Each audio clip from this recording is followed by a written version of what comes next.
Bonsoir à tous, ravi de vous retrouver pour l'édition de 19h45, le sommet de ce journal. Peu de personnes le savent, mais les consommateurs ont des droits spécifiques reconnus par la loi, des droits qu'il faut connaître et les respecter. On en parle dans cette édition.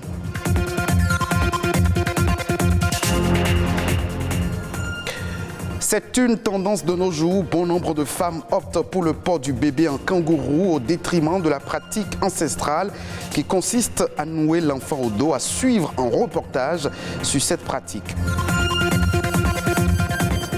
Comme les dames, les hommes ont aussi de nos jours une variété de coiffures pour se mettre en valeur et rester dans la tendance coiffure fantaisiste chez les hommes.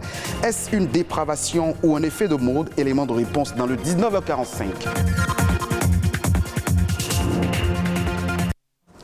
Le port du bébé en kangourou, un phénomène de plus en plus courant dans notre société.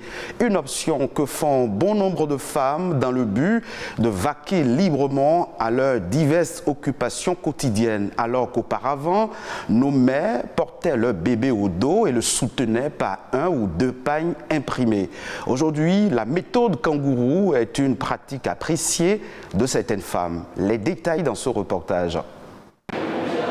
Au milieu des escaliers qui mènent aux différents services de la néonatologie de l'hôpital de la mère et de l'enfant Omel de Cotonou, des mamans venues en consultation avec leur bébé. Elle, c'est Dame Germaine, une nourrice qui a choisi mettre son enfant dans ce kangourou en venant à l'hôpital.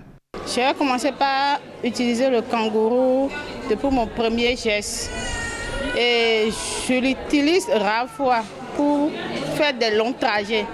Parce qu'avec ça, je me sens en sécurité et à l'aise. Pratique, confortable et peu encombrant, l'utilisation du kangourou permet d'une part à bon nombre de mamans de continuer à vaquer à leurs diverses activités et d'autre part à l'enfant de se sentir en sécurité. De l'avis des professionnels de la santé, le porte-bébé ventral n'est pas interdit. Les professionnels de santé n'ont rien contre ça, il n'y a aucune contre-indication à faire ça. On encourage les gens à le faire si l'enfant est bien sécurisé. Le kangourou, un relais parfait si la maman ne veut pas porter son enfant au dos. Un style de portage à la mode et très apprécié par certaines mères. Lorsqu'on est sur une moto, je conseille l'utilisation de kangourou pour être sûr que l'enfant est en sécurité. Moi, je préfère mettre mon enfant dans un kangourou. Mais à la maison, pour faire les travaux domestiques, tout ça, je peux le mettre au dos. Quand on met les enfants au dos, le poids du bébé fait rabaisser les seins.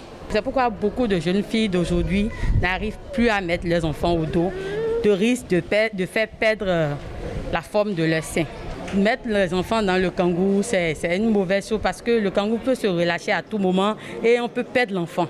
Mettre son enfant au dos ou en kangourou, quel que soit le modèle choisi, doit se faire avec précaution. Sur le sujet, les professionnels de santé se veulent plus précis. À toute mère qui accouche, quels sont les conseils qu'on leur donne si ils n'ont pas des gens pour leur garder leur enfant à la maison et ils sont obligés de se déplacer, soit c'est le port au dos, mais il faut bien le faire, bien soutenir l'enfant pour éviter les risques de chute, ou alors mettre l'enfant dans le sac devant et bien attaché, il y a les sacs adaptés.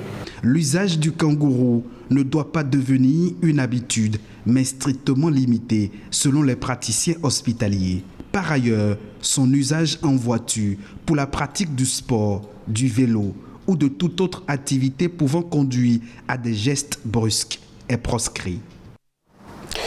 On en vient maintenant aux droits des consommateurs, des droits qu'il faut connaître et les respecter. Litiges portant sur des biens, garanties, vices cachés, frais de remboursement sont autant de situations malencontreuses auxquelles font face beaucoup de citoyens. Pourtant, le consommateur a des droits qui le protègent vis-à-vis des professionnels de l'immobilier, par exemple. La reconnaissance officielle de ces droits remonte aux années 1960 dans l'extrait à suivre. Robin Acrobensi, président de l'association Voix des consommateurs, nous édifie un peu plus sur la nature et l'étendue des dits droits. Nous allons parler du droit à la sécurité qui permet de protéger le consommateur contre tout ce qui peut menacer sa vie, sa santé et puis ses intérêts économiques. Le deuxième droit le plus important, c'est le droit à l'information. Le troisième droit, c'est le droit au choix. Lorsqu'il y a une multitude de produits de la même gamme sur le marché, eh bien, le consommateur a la possibilité de faire un choix en toute connaissance de cause. Et pour que cela soit effectif, il faut que le droit à l'éducation soit observé. Ce droit, en fait, il garantit au consommateur d'être éduqué, d'être orienté à savoir faire des analyses objectives, des analyses judicieuses pour faire un choix en toute connaissance de cause. Et nous avons le droit d'être représentés afin de défendre les intérêts qui sont ceux de la population en tant que consommateur. Nous avons le droit à la réparation des préjudices.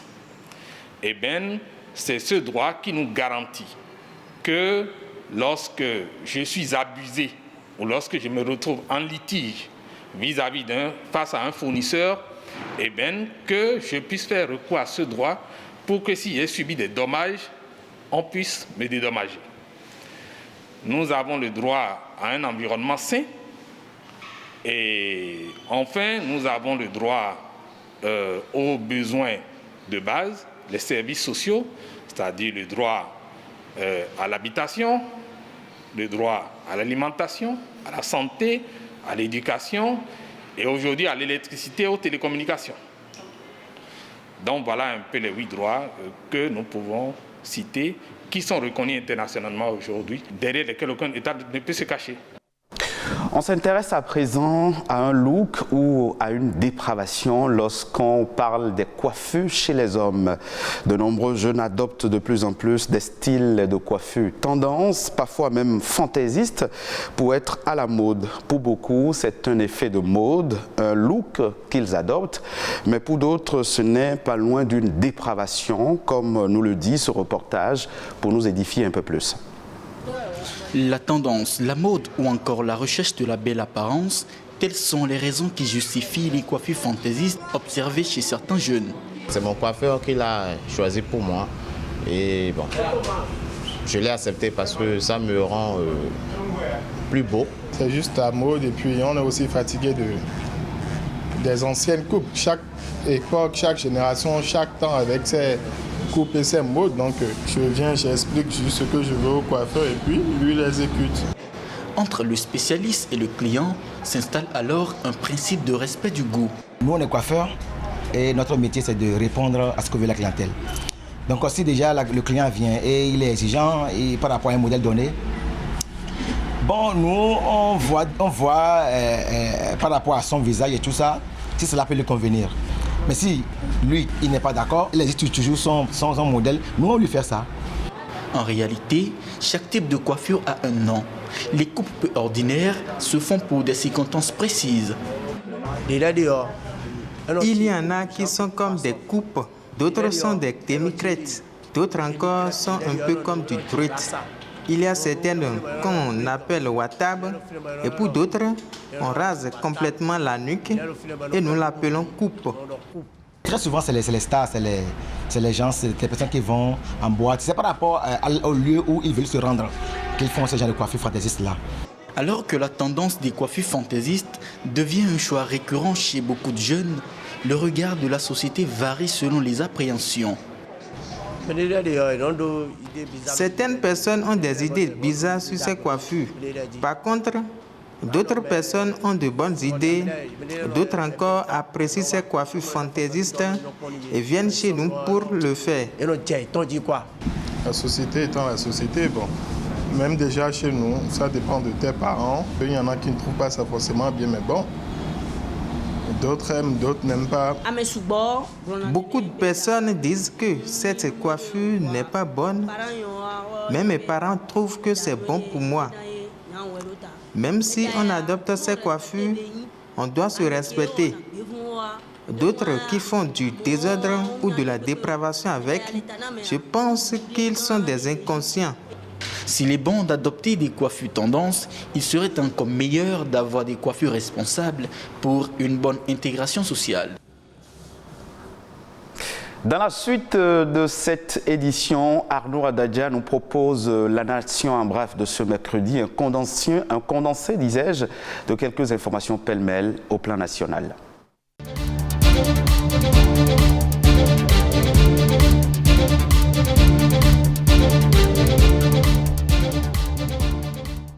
Les techniciens agricoles de l'Aliborie à l'école du contenu des 3 projets agricoles du PAG. Il s'agit du programme Nation des plantations des cultures, du projet de sédentarisation des ruminants et du projet d'aménagement des espaces hydro-agricoles. Ces 3 projets sont un reflet d'un rêve, faire du Bénin une puissance agricole, ont reconnu les techniciens. Pour y parvenir, le Bénin espère mobiliser suffisamment des terres.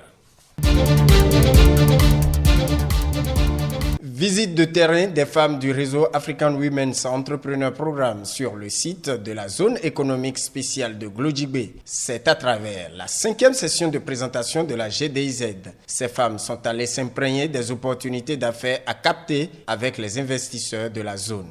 Brisons les stéréotypes pour un avenir inclusif. C'est le thème du panel de discussion qui a clôturé la visite.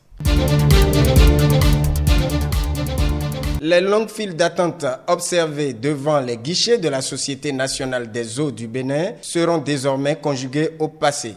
www.soneb.bj et service.public.bj sont les 2 plateformes que les ministères en charge de l'eau et de la digitalisation offrent désormais aux 320 000 abonnés de la SONEB pour le règlement rapide de leurs factures. Ces 2 portails digitaux sont nés d'un souci du gouvernement béninois de soulager les consommateurs.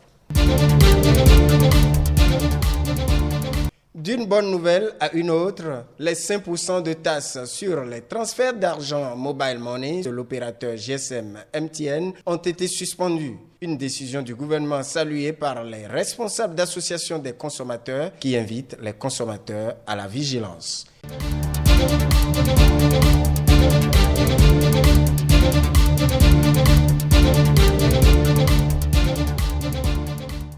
C'est ici que prend fin cette session d'information que vous pouvez revoir sur le www.ortb.bj. Merci de nous avoir suivis.